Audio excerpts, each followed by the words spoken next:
Guys, जिस मैसूर पाक का एक टुकड़ा मुंह में रखते ही घुल जाता है, तो आखिर हलवाई इन्हें इतनी मुलायम और दाना दाना टेक्सचर में कैसे बनाते हैं, चलिए जानते हैं। तो सबसे पहले एक कढ़ाई पर घी को गर्म करके इन्हें तैयार रखा जाता है, जिसके बाद इन दूसरे कढ़ाई पर एक फुल ट्रे शक्कर को इनमें डाल दिया जाता है, ताकि यह गर्म होकर पूरी तरह से चाशनी के रूप में तैयार हो सके। और अब कुछ बेसन को ले लिया जाता है, जिनमें मैदा नाम मात्र का मिला होता है, जिसके बाद इन तैयार चाशनी में एक चम्मच घी को डालकर इस बेसन को धीरे धीरे करके कढ़ाई में डाल दिया जाता है।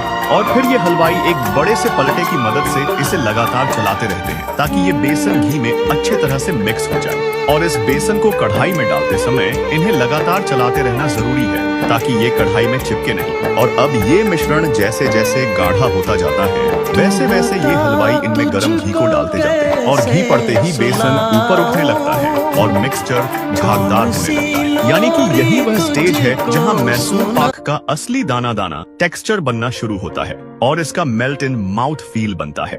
और फिर इनमें थोड़ा सा फूड कलर को भी डाल दिया जाता है, जिससे इनका कलर और भी निखर जाता है। जिसके बाद इन हलवाई द्वारा इस बड़े से पलटे को लगातार ऐसे ही चलाते रहना है, और साथ ही इनमें बीच बीच में गर्म घी को भी डालते जाना है, ताकि ये मिक्सचर गाढ़ा होकर झागदार बनने लगे। और जब यह मिश्रण कढ़ाई के किनारे छोड़ने लगे और घी अलग सा नजर आने लगे, तो यह पूरी तरह तैयार है। इस समय मिक्सचर का टेक्सचर हल्का फूला हुआ और बुलबुलों जैसा होता है। इसी कारण यह मैसूर पाक हल्का और मेल्ट इन माउथ बनता है। और फिर इन तैयार हो चुके मैसूर पाक के मिश्रण को इस बड़े से परात के ऊपर रखी इन ट्रे पर इन्हें पूरी तरह से डाल दिया जाता है और ऊपर से ढक दिया जाता है, ताकि इनका घी बाहर निकलते समय इसकी सॉफ्टनेस बरकरार रहे। और अब इनमें ऊपर से कुछ सीक्रेट मसाला को भी डाल देते हैं, जिससे इसका स्वाद और भी बढ़ जाता है। और जब इन मिश्रण से घी बाहर आ जाए और यह थोड़ा गुनगुना रह जाए, तो अब बारी है इनकी कटिंग की। तो उसके लिए इन हलवाई द्वारा एक चाकू की मदद से इन्हें पहले लंबे साइज में